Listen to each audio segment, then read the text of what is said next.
अपने जनपद से जुड़ी हर खबर को देखने के लिए इंडिया लाइव न्यूज़ को तुरंत सब्सक्राइब कीजिए और साथ ही बेल आइकन को भी दबाइए।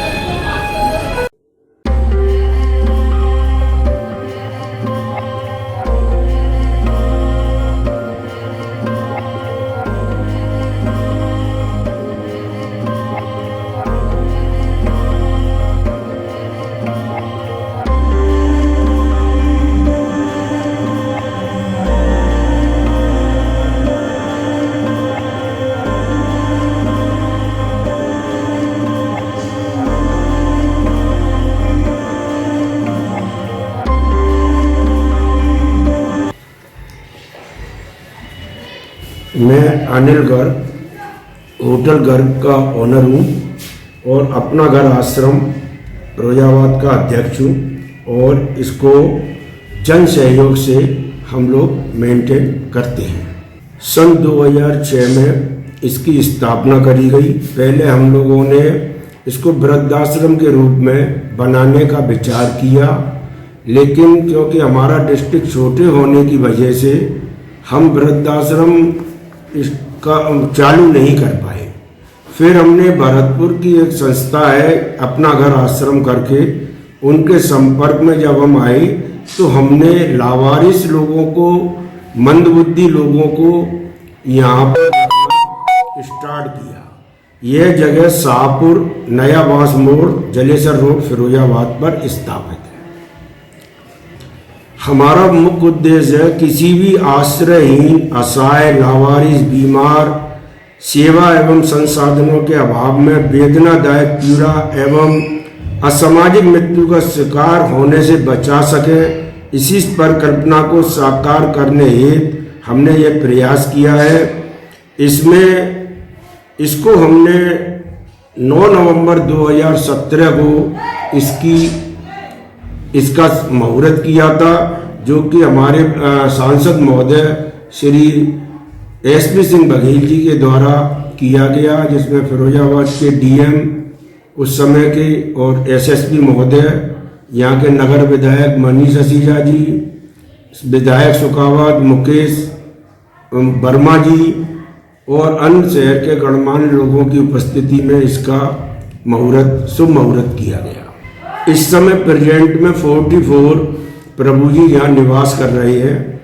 मैं आपको शुरू से डिटेल बताता हूँ। जिस समय हमने इसकी स्टार्टिंग करी थी तो 20 प्रभु जी हमने भरतपुर से यहाँ लाकर रखे थे।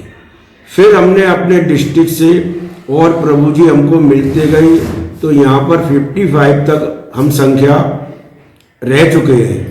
और हमारा मुख्य उद्देश्य होता है कि उन प्रभु जी की जब भी याददाश्त वापस आती है तो उनके परिवार से हम संपर्क करके उनको हम उनके परिवार तक पहुंचाते हैं। इस तरह अभी तक करीब करीब हम 87 प्रभु जी को उनके परिवार से मिला चुके हैं। और मेरी जनता से एक अपील है कि कोई भी मंदबुद्धि, लावारिस, पागल, किसी भी टाइप का कोई परेशान आदमी है तो वो हमको सूचना दे या हमारे इस आश्रम में पहुंचाने का कष्ट कर। हमारा यहाँ पर फिरोजाबाद में एसएन मेडिकल कॉलेज है, उनके डॉक्टरों की टीम यहाँ आके बराबर उपचार करती है। भरतपुर आश्रम से भी डॉक्टर टीम आती है। इनकी डेली बेसिस पे काफ़ी दवाइयों का कोर्स है जो हम लोग देते हैं। और यहाँ पर वातावरण अच्छा होने से उनकी याददाश्त जब भी वापस आती है 6 महीने में, 8 महीने में, 10 महीने में, तब हम उनको उनके घर से संपर्क करके उनके घर वालों को बुलाकर ही उनको सौंप दें। सारे भारत में इस समय लगभग 39 आश्रम है और एक आश्रम हमारा नेपाल में है। इस तरह ये 40 आश्रम है और करीब करीब मैं समझता हूँ करीब 5000 प्रभु जी लेडीज एंड जेंट्स इनमें निवास कर रहे हैं। उनका डेली उपचार, खाना पीना वगैरह वगैरह सब रहता है और हम लोग उनकी पूरी देखभाल अपने पूरे मनोयोग से और उनके हमारे सेवा साथियों के द्वारा और समाज के भी काफ़ी लोग इसमें जुड़े हैं जो अपनी निस्वार्थ सेवा देके इनका करते हैं। कोई भी काम करने में कष्ट और वो तो चलता ही रहता है, उससे कोई भी टेंशन नहीं है। सारा सुचारू व्यवस्था बिल्कुल ठीक चल रही है। हमारे आश्रम में जो हमारे सेवा साथी हैं वो अपने पूरे मनोयोग से यहाँ काम करते हैं। मेरे को तो अभी 3 साल हो गए इसको स्टार्ट करे, कोई इस तरह की समस्या नहीं आई है कि किसी तरह की हमें शासन प्रशासन या पब्लिक से किसी तरह का कोई दिक्कत आई है। मेरा तो एक्सपीरियंस बहुत अच्छा रहा है।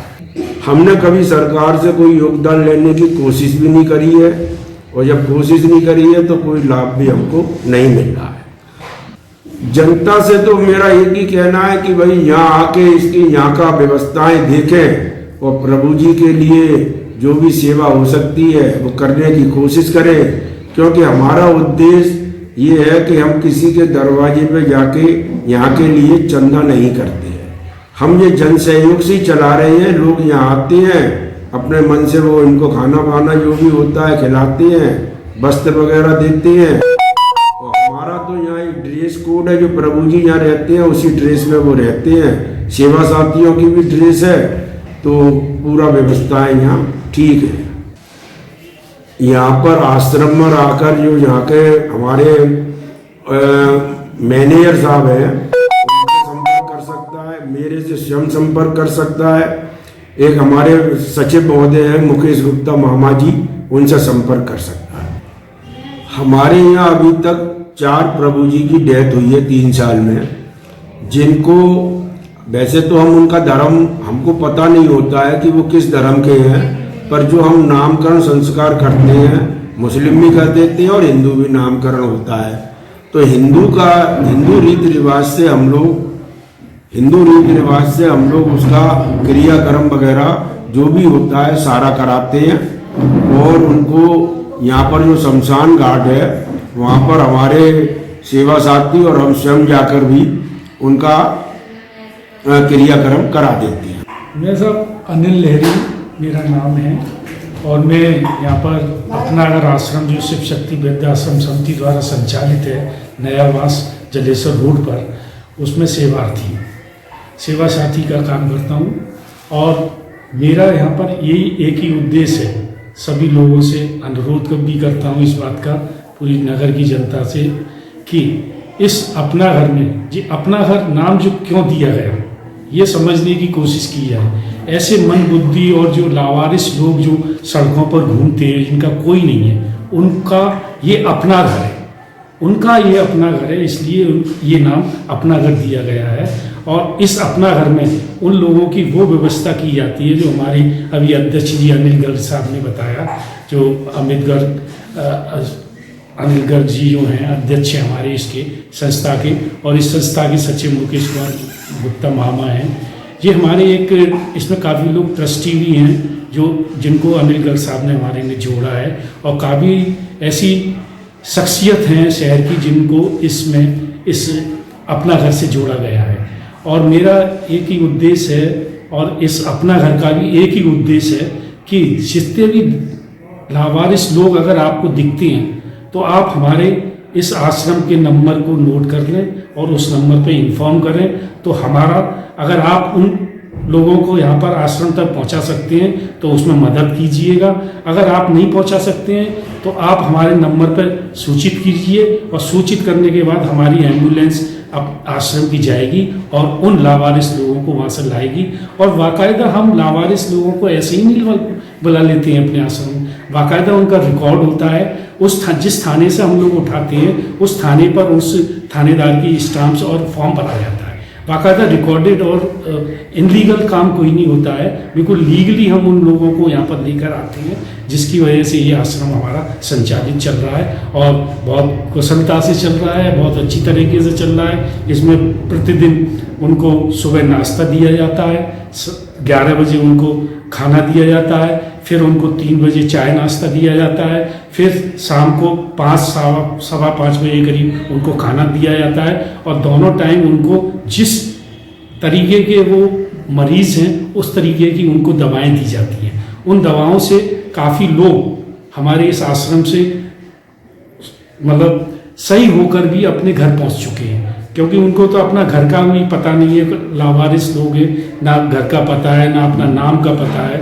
तो कुछ भी नहीं पता होता। ऐसे लोगों को उस मद की दवाएं दी जाती हैं जो कि यहाँ पर हमारा मेडिकल स्टाफ रहता है वो देता है, और बाकी यहाँ पर जो हमारी डॉक्टरों की टीम यहाँ पर प्रति महीने में स्वास्थ्य परीक्षण करके जाती है, वो दवाएं देते हैं।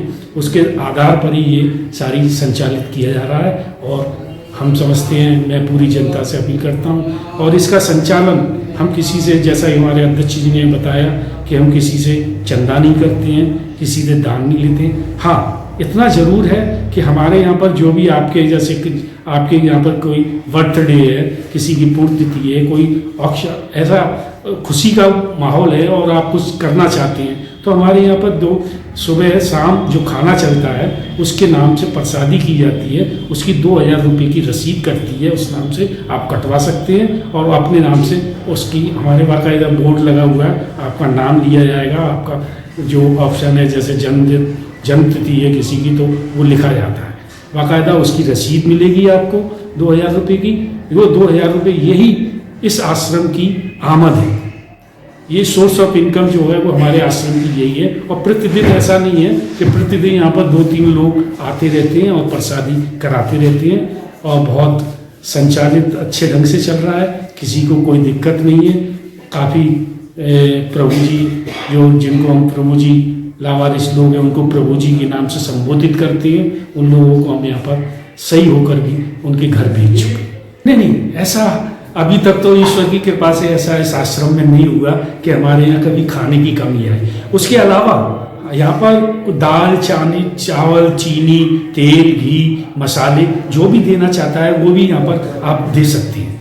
और काफ़ी लोग आते हैं, फल वितरित करते हैं, कोई फल लेके आता है तो इन लोगों को फल खिला के जाता है, तो ये बहुत से लोग बिस्कुट लेके आते हैं, टॉफ़ियाँ लेके आते हैं, कोई गजक लेके आता है, कोई मिठाइयाँ लेके आता है, ये सारी चीज़ें यहाँ पे प्रोवाइड की जाती हैं और उनके द्वारा संचालित चलता है। बाकी हमारे यहाँ पर 30 दिन की जो डिमांड थी, यहाँ पर एक बोर्ड लगा हुआ है, उसमें अगर कोई भी अनुदान करना चाहता है तो वो सूखा अनुदान भी यहाँ पर कर सकता है। कंबल है, स्वेटर है, ये सारी चीज़ें, मौजे हैं, टी शर्ट्स वगैरह हैं, लेकिन हम टी शर्ट्स वगैरह को नहीं लेते हैं क्योंकि हमारे ऑलरेडी ड्रेस कोड है, और ड्रेस कोड की वजह से हम काफ़ी लोग हमारे पास ऐसे आते हैं जो पुराने वस्त्र देने आते हैं, लेकिन हम उन लोगों को नहीं लेते, उनको एडवाइस करते हैं कि आप जो आश्रम में ज़रूरत की चीज़ हो उसको अगर आप देना चाहें तो आपका श्रद्धा से जो आप मन से आप अनुदान करना चाहते हैं वो आपका ईश्वर के लिए लगेगा, इन प्रभु जियों को लगेगा।